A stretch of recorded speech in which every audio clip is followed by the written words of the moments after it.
সেটা ভাস করো নাই। ক্যান্টনমেন্টে তো আমরা চাইনি, তোমরা গিয়েছ। কেন গিয়েছিলাম? তোমাদের এই জবাবদিহিতা করতে হবে। 12 দিন আগের ঘটনা, কেন তোমরা যখন ডাকলো সেদিন কেন এসে প্রেস ব্রিফিং করলো না? ওই সেনাবাহিনী তো আমাদের ডাকে না, তোমাদের কেন ডাকে? ভাগ বাটোয়ারাই মেলে নাই, এই কারণে এখন সব ফাঁস করে হিরো সাজার চেষ্টা করতেছ। এতদিন সেটা ভাস করো নাই। ক্যান্টনমেন্টে তো আমরা চাইনি, তোমরা গিয়েছ। কেন গিয়েছিলাম? তোমাদের এই জবাবদিহিতা করতে হবে।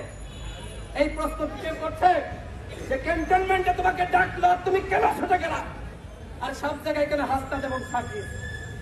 আচ্ছা, হাসনাত এবং সার্জিস সেখানে গেল, তার দলের অন্যান্য নেতাকর্মীদের সাথে কেন আলোচনা করে নাই? কেন, কি কারণ? আমরা সেটি জানতে চাই বন্ধুগণ। যারা গণহত্যার বিচার করবে তারা বিচার না করে কি করলো? ওই যে সাবের এবং মান্নাত, তাদেরকে জামিন দিয়ে দিল।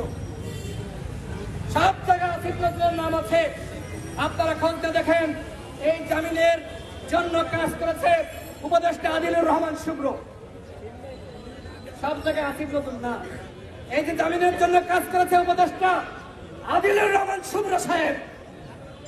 তারা বলছেন যে তারা নাকি ক্লিন ইমেজের ব্যক্তিত্ব। এই যে এখন আসছে না, যে সাবেরকে সভাপতি করে আর তমককে সেক্রেটারি করে দল গঠন করা হবে, তাহলে কি এই আদিলুর রহমান শুভ্র এবং রেজওয়ানা যারা জামিনের জন্য কাজ করলো, তাদের কি এই পুনর্বাসনে ভূমিকা নাই? ভূমিকা আছে। সুতরাং এই যে উপদেষ্টা পরিষদ, আমরা আগেই বলেছি, যদি গণহত্যার বিচার এবং রাষ্ট্র সংস্কার করতে চান তাহলে সবার আগে এই উপদেষ্টা পরিষদের সংস্কার করতে হবে। আপনারা 6 মাস থাকবেন নাকি 8 মাস থাকবেন, আমাদের কথা একটাই, এই উপদেষ্টা পরিষদের পুনর্গঠন করতে হবে। গণঅভ্যুত্থানে যারা ভূমিকা রেখেছে সকল পক্ষের মতামত নিয়ে, প্রতিনিধি নিয়ে একটি নতুন তত্ত্বাবধায়ক সরকার গঠন করতে হবে।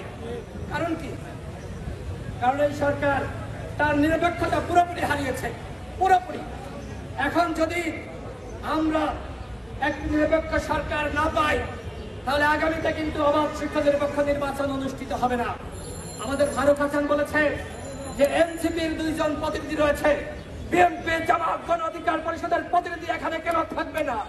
এর আগে হাসান মামুন বলেছেন যে তিনি ফ্রান্সে ছিলেন, ছাত্র জনতা তাকে ডেকে এনে ক্ষমতায় বসিয়েছে। কারণ আমরা ওই সময় মনে করেছিলাম যে তিনি একমাত্র ব্যক্তি আন্তর্জাতিকভাবে এবং বাংলাদেশের জনগণের কাছে গ্রহণযোগ্য। এই কারণে আমরা তাকে ওই চেয়ারে বসিয়েছি। কিন্তু কথায় আছে না, যে যায় লঙ্কায় সেই হয় রাবণ।